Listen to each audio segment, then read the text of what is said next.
The one and only Botticelli. Botticelli and Raphael, shirts and trousers. நான் இன்னைக்கு ஆக்சுவலாக எதுவும் பேச வேணான்னு தான் நினைச்சேன். பட் ஒரு முக்கியமான ஒரு விஷயத்தை பற்றி இன்னைக்கு நான் பேசலைன்னா அது அவ்வளோ கரெக்டாக இருக்காதுன்னு எனக்கு தோணுச்சு. அதான் அது என்னவா இருக்குன்றது நீங்களே கெஸ் பண்ணியிருப்பீங்க. எஸ், நீட்டை பற்றி தான்.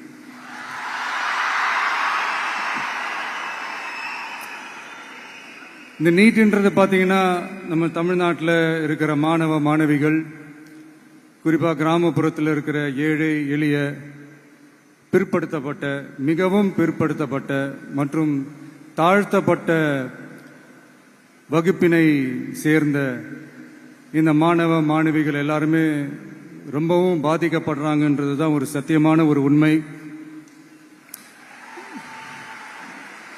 இந்த நீட்டை பற்றி ஒரு பிரச்சனையாக நான் பார்க்கறது என்னன்னா, ஒன்று இந்த நீட் இந்த மாநில உரிமைகளுக்கு எதிரானதாக இருக்கு. நீங்கள் 1975க்கு முன்னாலே பார்த்தீங்கன்னா இந்த கல்வி மாநில பட்டியலில் தான் இருந்துச்சு. உங்க எல்லாருக்குமே தெரிஞ்ச ஒரு விஷயம்தான். அதுக்கப்புறமா தான் அது ஒன்றிய அரசு வந்ததுக்கப்புறம் அது பொது பட்டியலில் அது சேர்த்தாங்க. எனக்கு தெரிஞ்சு அதுதான் ஒரு முதல் பிரச்சனையாக ஒன்று ஸ்டார்ட் ஆச்சு. ரெண்டாவது பார்த்தீங்கன்னா, ஒரே நாடு, ஒரே பாடத்திட்டங்கள், ஒரே தேர்வு. இது பேசிக்காவே அந்த கல்வி கற்கும் அந்த நோக்கத்திற்கே ஒரு எதிரான ஒரு விஷயமா நான் அதை பார்க்குறேன். ஒவ்வொரு மாநிலத்துக்கு ஏற்ற மாதிரி அந்த பாடத்திட்டங்கள் இருக்கணும்.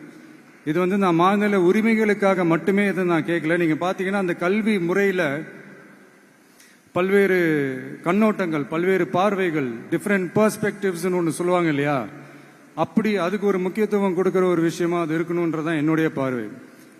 Diversity is a strength, it is not a weakness. பன்முகத்தன்மை அப்படிங்கிறது அது ஒரு பலமே தவிர பலவீனம்னு சொல்ல முடியாது. இதில் இன்னொரு முக்கியமான ஒரு விஷயம் என்னன்னா, மாநில மொழியில படிச்சுட்டு, ஸ்டேட் சிலபஸ்ல படிச்சுட்டு, என்சிஇஆர்டி சிலபஸ்ல தேர்வு வச்சா அது எப்படிங்க? அதுவும் கிராமப்புறத்தில் இருக்கிற மாணவ மாணவிகள், அதுவும் அவங்களுடைய மருத்துவ படிப்புக்கு கொஞ்சம் யோசிச்சு பாருங்க, இது எவ்வளவு ஒரு கடினமான ஒரு விஷயம்னு. மூணாவது நான் பார்க்குற ஒரு பிரச்சனை என்னன்னா, இப்போ போன மே மாதம் 5ஆம் தேதி அந்த நீட் எக்ஸாம்லாம் நடந்துச்சு. அதில் சில குளறுபடிகள்லாம் நடந்ததா நம்ம நிறைய அந்த செய்திகள்லாம் பார்த்தோம், படித்தோம் இல்லையா. அதுக்கப்புறமே என்ன ஆயிடுச்சுன்னு பார்த்தீங்கன்னா, அந்த நீட் தேர்வுக்கு மேலே இருக்கிற அந்த நம்பகத்தன்மையை மக்கள் மத்தியில் சுத்தமாக போயிடுச்சு. இனிமேல் நாடு முழுக்க அந்த நீட் தேர்வே தேவையில்லை அப்படிங்கிறத இந்த செய்திகள் மூலமா நாம் எல்லாருமே புரிஞ்சுக்கிட்ட ஒரு விஷயம். சரி, இதுக்கு என்னதான் தீர்வு அப்படின்னா, நீட்டு விலக்கு தான் இதுக்கு உடனடி தீர்வு. நீட்டு ரத்து கோரி தமிழக சட்டமன்றம் கொண்டு வந்திருக்கிற அந்த தீர்மானத்தை நான் மனப்பூர்வமாக வரவேற்கிறேன்.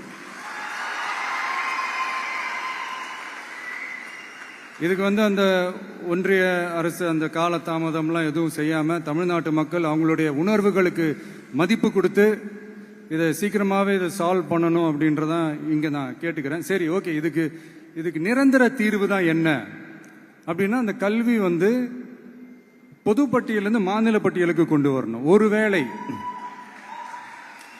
அதுல ஏதாவது சிக்கல்கள் இருக்கு அப்படின்னா ஒரு இடைக்கால தீர்வா இந்த இந்திய அரசியலமைப்பு சட்டத்தை திருத்தி ஒரு ஸ்பெஷல் கன்கரண்ட் லிஸ்ட், சிறப்பு பொது பட்டியல் அப்படின்னு ஒன்று உருவாக்கி அதுல கல்வி மற்றும் சுகாதாரத்தை அதுல சேர்க்கணும்.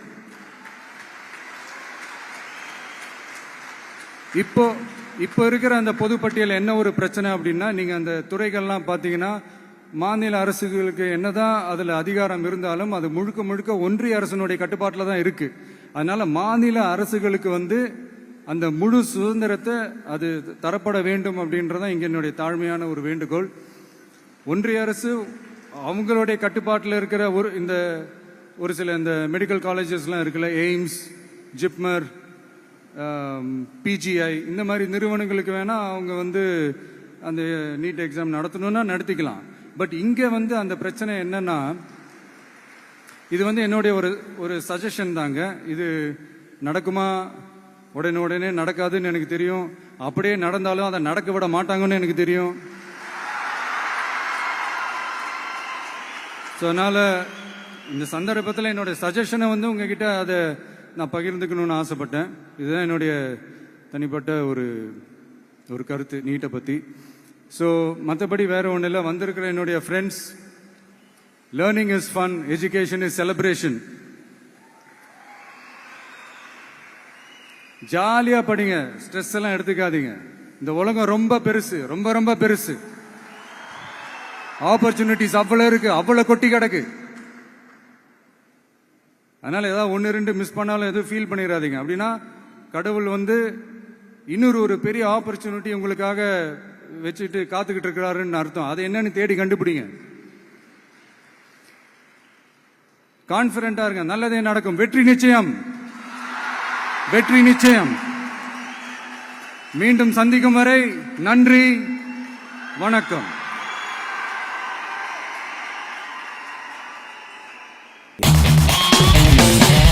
பார்ட்டி வேர்னாலும் ஐ ப்ரிஃபர் போட்டிசலி. எங்க இருந்தாலும் நம்ம ஸ்டாரா தெரியணும் இல்லையா? வெரைட்டியான கலர்ஸ், நியூ டிசைன்ஸ், அதுக்கு மேல star look. The one and only Botticelli. Botticelli and Raphael, shirts and trousers.